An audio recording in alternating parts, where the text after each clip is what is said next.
This isn't for the perfect people. This is my story, and for those of you who aren't perfect, if you will, just stand with me. Here we go.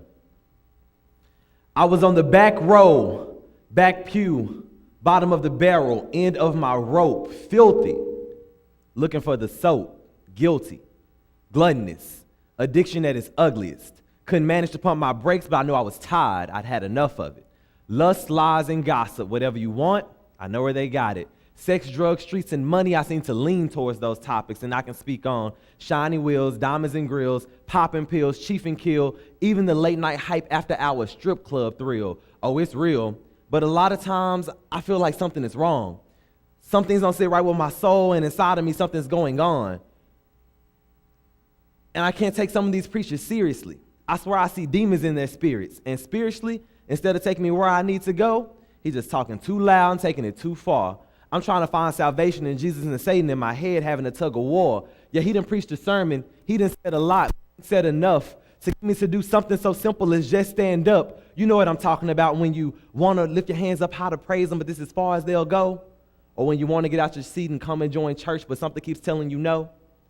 And yeah, I don't know why it seems so hard, and it's awkward, but it's odd that a couple of us to get up in the middle of the night and drive across town for sex but can't take a couple of steps for God. Man, you better stand up. We drop $5, $10, $20 or more just to get high, complain about being broke, but let the offering plate pass us by. Drop a couple of prayers here and there just to get by. You under attack in the back, can't seem to get ahead, and you wonder why? Stand up. If you stand up, it's incriminating. It's an automatic confession, but you're worried about what we think, so you're sitting there missing your blessing. But simply put, can't worry about what everyone else. Come get a one-on-one with God for yourself. Just stand up. And then we call ourselves men.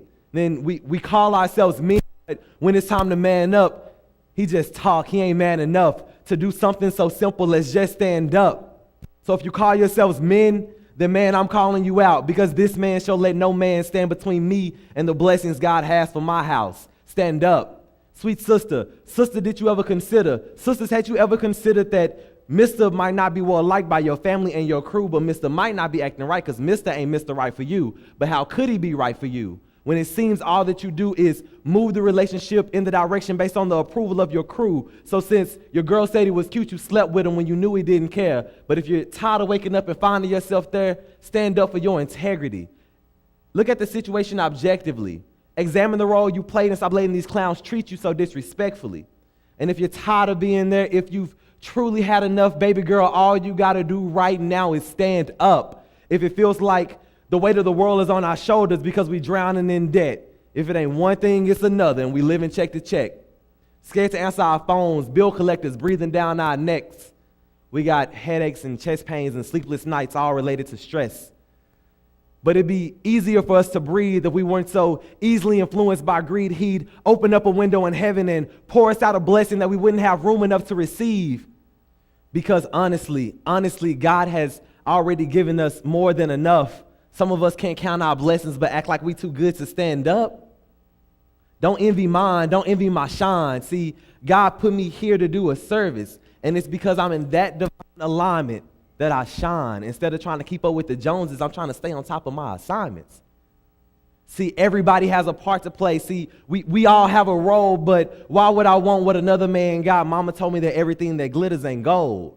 And what's for me, that's for me. And what's for you, that's for you. Funny how we want what someone else has, but might not be able to go through what they had to go through, might not be able to handle what they've been through. That's why what they have is out of our reach. But if you want what God has for you, stand to your feet right now and just stand up. And when God doesn't answer our prayers immediately, we have the nerve to get mad. We ask for $1 million blessings, but wouldn't give up our trash. So we become stuck in that situation. Our situation remains the same.